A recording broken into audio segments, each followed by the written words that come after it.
More Canadian locomotives? Yes, please.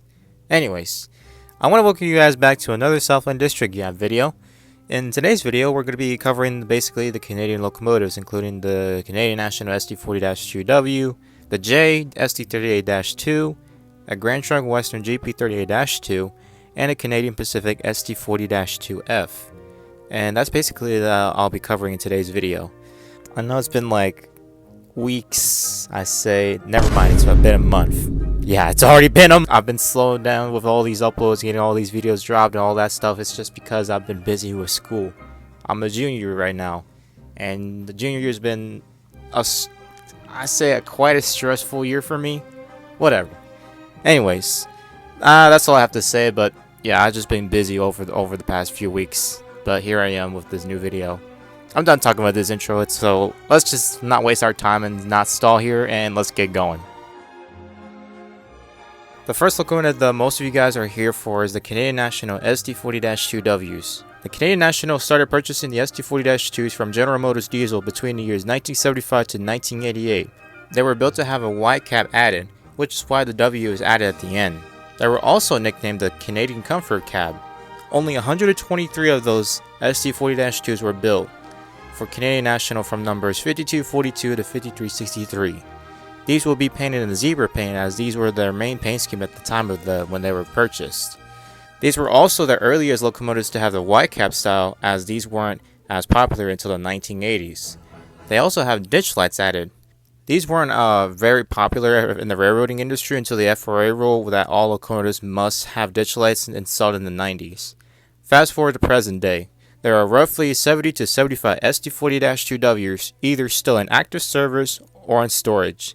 You can find them mostly still be spotted on locals or switching yard duties.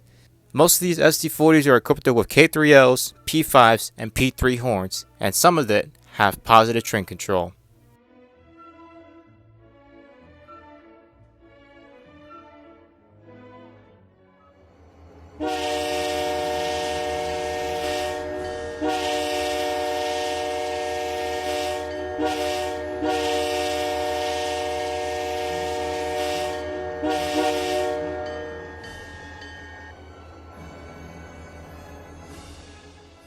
Next is the EJE SD38-2, or the J as well most people really call it. They started ordering the SD38-2s from General Motors Diesel between the years 1974 to 1975. Only 20 of them were ordered from numbers 656 to 680. Now you may be asking, what's the difference between an SD38-2 and an SD40-2? Well, it's pretty simple. The long hood for the SD40-2 has 3 fans on the top, while the SD38-2 has only 2. They're also 1,000 horsepower apart.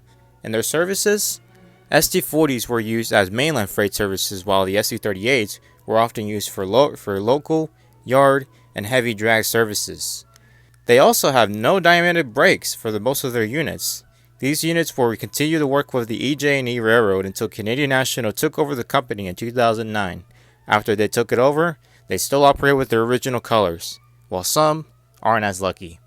They will be repainted to the Canadian National paint scheme with the EJE letterings at the bottom of the number on the cab. Today, these units still operate with Canadian National. Half of the SD38-2s have positive train control, half of them don't, and their horns are the P3s, P5s, and RS3Ls.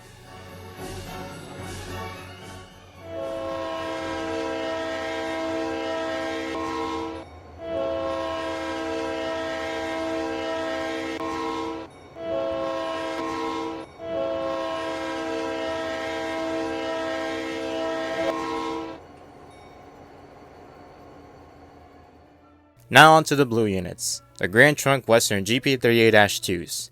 Grand Trunk Western started ordering the GP38s from General Motors Diesel between the mid-1970s to the early 1980s, between numbers 5812 to 5845.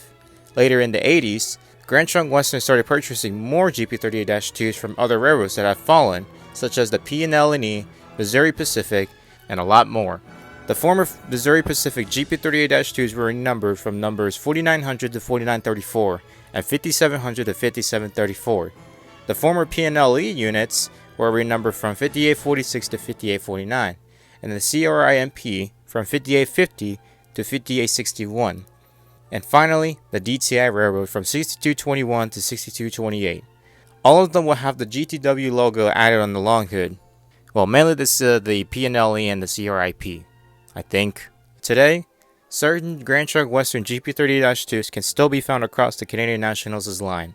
Some of them have been repainted, keeping their original numbers and reporting mark, and some are still keeping their glory colors going.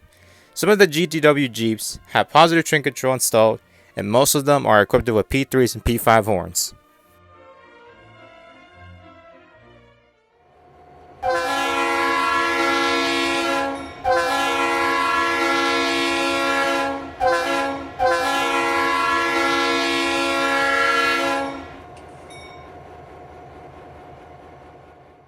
Finally, the last locomotive I'll be talking about in today's video is the Canadian Pacific SD40-2Fs.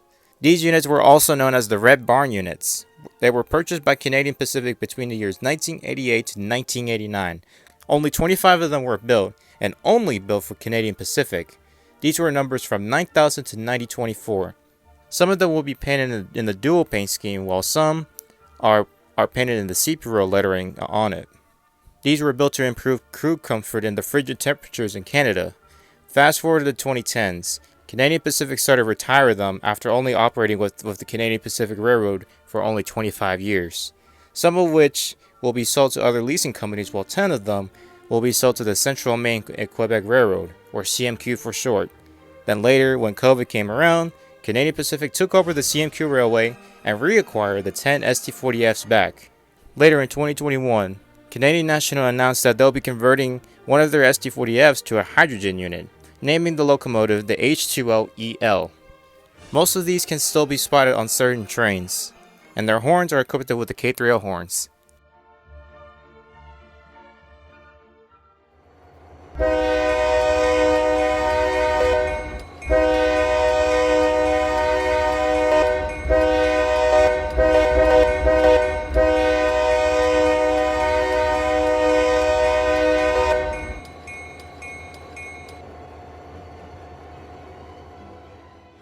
Alright, and that wraps up for today's video.